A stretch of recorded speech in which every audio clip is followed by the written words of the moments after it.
The Ghost of Tsushima reviews have officially gone live, and while I wouldn't say it's the best received PlayStation 4 exclusive of all time based on critical reviews, it is getting very good reviews, and we also have an idea on just how lengthy the game is going to be, courtesy of GameSpot, so we'll take a look at that in just a little bit. But yes, the Ghost of Tsushima embargo did lift today, and the game has an 84 on Metacritic. I would say an 84 is pretty solid, all things considered. I feel like we have this perception now that anything under a 90 isn't very good, just because maybe we've been spoiled with some of these reviews, and maybe reviews have been a little bit too kind for a long time. But you see games like God of War obviously have an incredibly high score, Last of Us Part 2 have an incredibly high score. All of these games, or I should say a lot of these games, have a really high Metacritic score. Sometimes they're justified. God of War, I would say, is absolutely justified. Sometimes I think games are received a little bit too well. Nevertheless, it's always a good idea to make a judgment for your own after you actually play the game.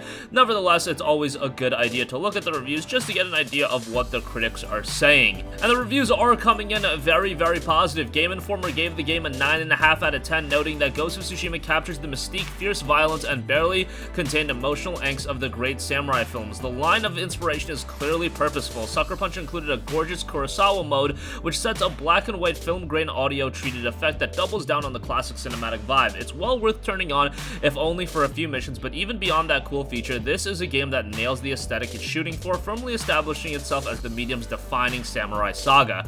Destructoid said something very interesting, and it's literally what I've been champagning leading up to the release of this game. They gave it a 9.5 out of 10, and they said, with Ghost of Tsushima under its belt, Sucker Punch deserves to be in the same conversation as Insomniac, Naughty Dog, and Sony Santa Monica Studio. So let's see. I'll make my decision for myself, and we'll see how the general consensus is regarding the game, but this is a game that I've been saying could establish Sucker Punch as one of those elite gaming studios, and according to Destructoid, they've done just that, and they gave it a 9.5 out of 10, which is a very respectable score. PlayStation Lifestyle gave it a 9 out of 10, saying Ghost of Tsushima ends the current generation of consoles on a high note. A fantastically gorgeous world sets the stage for high-stakes close-quarters combat, with multiple enthralling stories told over many chapters that keep the player moving across the island. Core combat is rewarding, and while enemy AI is disappointing outside of combat, all other aspects of Ghost of Tsushima have been lovingly crafted and will be thoroughly enjoyed by players of all types. It's not Sekiro or Dark Souls Bloodborne difficult, but challenge can be found for those who seek it. Ultimately, Ghost of Tsushima allows you to pick up a sword and become one badass samurai and have fun while avenging your fallen brethren. IGN, everybody's favorite review outlet, gave it a 9 out of 10, saying Ghost of Tsushima is an enormous and densely packed samurai adventure that often left me completely awestruck with both its visual spectacle and excellent combat. By steadily introducing new abilities instead of stat upgrades, its swordplay manages to stay challenging, rewarding, and fun throughout the entire 40 to 50 hours that it took me to beat the campaign. That's interesting. GameSpot has a very different assessment of the length of this game, but 40 to 50 hours according to IGN. A few aspects are surprisingly lacking in polish in comparison to other first-party Sony games, especially when it comes to enemy AI and the stealth part of its stealth action split. Still, this is an extraordinary open-world action-adventure game that solves several issues that have long gone unaddressed in the genre, while also being an all-around samurai slashing a good time.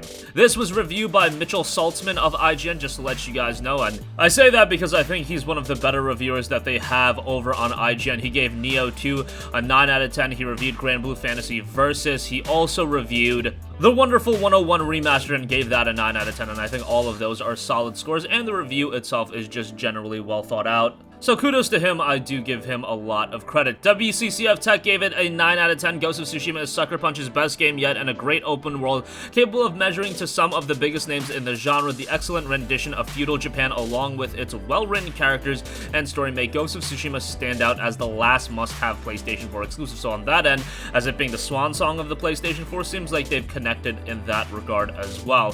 Trying to look for some of the lesser reviewed critical reception. GameSpot did give the game a 7 out of 10, noting the game has a lot of fantastic cinematic highs, and those ultimately lift it above the trappings of its familiar open-world quest design and all the innate weakness that come with it, but those imperfections and dull edges are definitely there. Ghost of Tsushima is at its best when you're riding your horse and taking in the beautiful world on your own terms, armed with a sword and a screenshot button, allowing the environmental cues and your own curiosity to guide you. It's not quite a Criterion classic, but a lot of the time it looks like one. VG247 on the other hand, gave it a 6 out of 10, saying it has its moments, but like Jin Sakai in the opening hours, the past holds its back. It's open world, the video game, it's far too easy. The lack of consequence for failure makes it feel like you're going through the motions. If you'll excuse the wind-based pun, it's a breeze while playing it. I often found myself wandering by the third and final act. I just want it to be over. Like the Samurai, Ghost of Tsushima feels like a relic of bygone era. Wow, so that's not that great of a reception. I definitely don't want this to be more of a dated experience. I should add,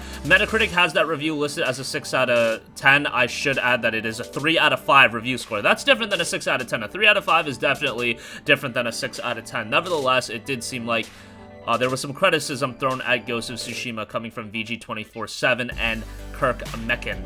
Still, the criticism did seem to be interesting, so I want to come to my own conclusion, but I definitely like to look at all of the reviews, and I like that there is a variety. I like that there are some negative reviews, or more so negative, and there are some highly, highly positive reviews. That means probably a lot of people will find themselves coming somewhere in the middle, or hey, maybe you'll be very positive about the title, maybe you'll be a little bit more sour on the game. That's why reviews are good to look at, but in the case like this, while they are a little bit over the place, definitely pick up the game for yourself if you're interested in it inherently, and then make a decision on your own. Just use the reviews as a guideline for what to pick up, and I think Ghost of Tsushima is still ultimately going to be a game worthwhile to pick up. Lastly, I do want to note, IGN's review noted that the game took 40 to 50 hours. GameSpot thought of it very differently, noting that based on our playtime, it can take roughly 20 hours to complete Ghost of Tsushima if you're focusing strictly on clearing the main storyline. Completionists can tack a few more hours onto runtime, as the game also features a number of side missions and other activities to do so. It can take you upwards of 30 hours or more to finish the title. So that is a big discrepancy between IGN and GameSpot. IGN noting 40 to 50 hours, GameSpot noting 20